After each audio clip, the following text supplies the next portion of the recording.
Price ஆண்டவர் உங்களை ஆசிர்வதிப்பாராக. எபிரேயர் எழுதின புஸ்தகம் 12ஆம் அதிகாரம் 28வது வசனம்.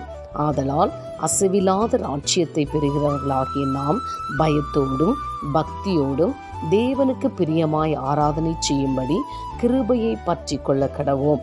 ஆம், எனக்கு அன்பானவர்களே, நீங்களும் நானும் இந்த அசைவில்லாத ராஜ்யத்திற்குள் பிரவேசிக்கிற பிள்ளைகளாய் நாம் காணப்பட வேண்டும் என்று சொன்னால், இந்த புத்தாண்டிலே பிரவேசித்திருக்கிற நாம் பயத்தோடும் பக்தியோடும் தேவனுக்கு பிரியமான ஆராதனை செய்கிற பிள்ளைகளாய் காணப்பட வேண்டும். ஒருவேளை கடந்த ஆண்டு நீங்கள் எப்படி தேவனை ஆராதித்தீர்களோ தெரியாது. இந்த ஆண்டில் இன்னும் கொஞ்சம் அதிகமாக உங்களுடைய நேரங்களை, உங்களுடைய சமயங்களை ஆண்டவருக்காக செலவழித்து தேவனுடைய கிருபையை பெற்றுக்கொண்டவர்களாக தேவனை பயத்தோடும் பக்தியோடும் ஆராதிப்பீர்கள் என்று சொன்னால், அந்த அசைவில்லாத ராஜ்யத்தை ஆண்டவர் உங்களுக்கு கொடுத்து உங்களை ஆசீர்வதித்து நடத்துவார். God bless you.